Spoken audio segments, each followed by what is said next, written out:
So March Madness brackets are out. Who got the shaft? Stay tuned. Let's talk about it. What is up, college sports fans, fellow members of Mountaineer Nation? This is Coos. Welcome to another edition of Coos' Corner. So come on in, sit back, relax. Let me pour you out some top shelf college sports content. Today we're talking March Madness. We're talking brackets. We're talking snubs. We're talking where the committee got it wrong. Every year there's a controversy. Some teams get left out that shouldn't be. Some teams get in that probably shouldn't, at least in the fans' minds. And I need your help with this one. I need you to tell me in the comments section what you think about some of the teams that got left out that I'm going to mention in this video. I need you to tell me, did the committee get it right? Did the committee get it wrong? Where'd they get it right? Where'd they get it wrong? I need your help with this one, folks. And I'm going to give you some data to back up two teams who I think should have gotten in this tournament, and definitely one. So let's get down to it. First, I'm going to put up a resume of four teams. Two of these teams got in the tournament. Two did not. I'm not going to tell you who these teams are at first, but I'm just going to show you their resumes and let you decide for yourself which team you think should get in. First, let's look at net rankings. That's the rankings you always hear about. That's the ones they use that to hold the most weight when choosing who gets in the tournament. That's all we hear about. We hear about net rankings. We hear about quad 1 wins, quad 2 wins, quad 4 wins, all this other hoopla, right? Along with all the other statistics and data that they use. This information comes from bracketologist.com. So let's look at them. You got these four teams, net rankings, 39, 43, 53, 77. The 39 and 43 team did not get in. You look at KenPom ratings, 30, 43, 52, 74. BPI. All the way down through here, the two teams on the left have an advantage, have the best numbers. And look at strength of schedule. The team with a 39 net ranking, the very first one on the list, strength of schedule of 3. 3 in the nation. Okay, now, you look at their overall record, about halfway down, they're only 18 and 15. I get that. Okay, they didn't win enough games. You can make that argument. But however, the team on the far right also only won 18 games. So if you're going to use the didn't win enough games argument, you've got to use it for them as well because they got in the tournament. Then you go on down, home wins. Okay, they only had 11 home wins. The second team only had 12 home wins. Okay, the last two had 14. Okay. Then you look at away games. The first team only won 3 away games. Well, the last team only won 4. So, I mean, where's the big advantage here where the team number 4 has over team number 1? You tell me. Because I don't see one, really. Because anywhere where the team 4 has an advantage, team 1 cancels it out somewhere else.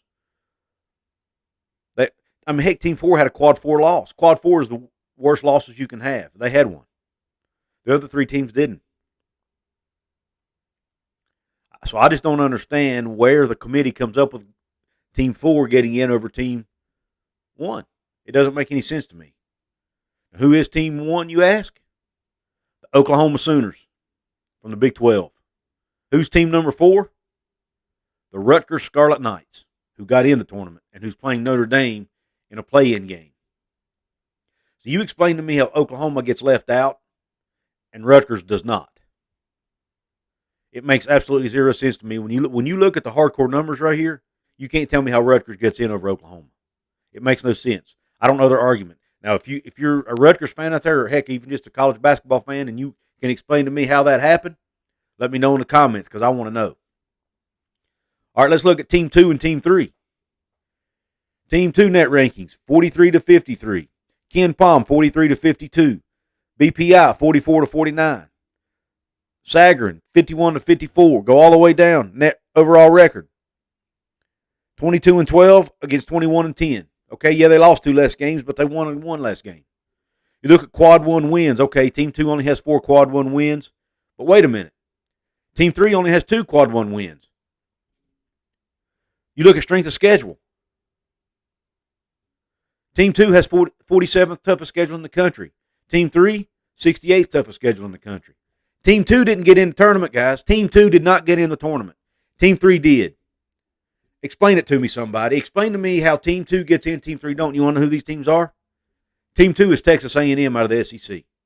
You explain to me how Texas A&M doesn't get in with a 22-12 record, a number 43 net ranking, an 8-0 record in quad 4 wins, 4 quad 1 wins, 5-0 in quad 2 games, a 5-5 away record.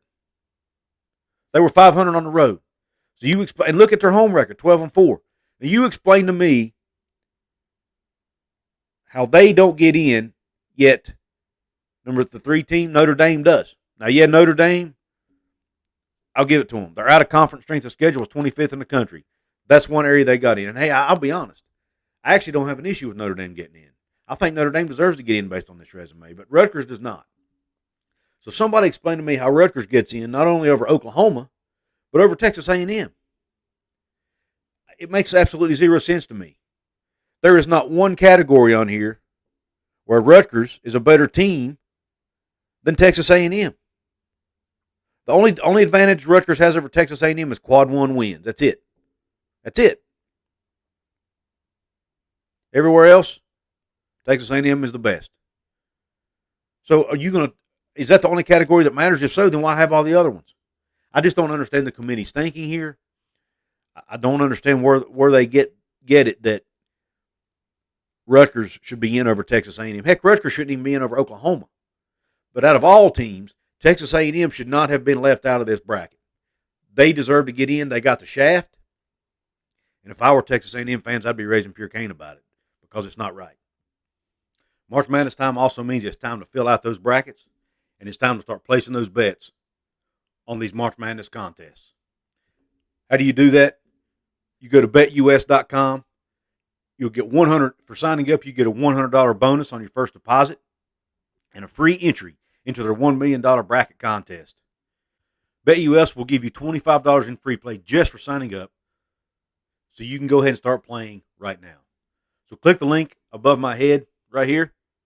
Go to the BetUS site. Get into the bracket contest. Start placing your bets. Don't miss out on your chance to win big money at BetUS.com.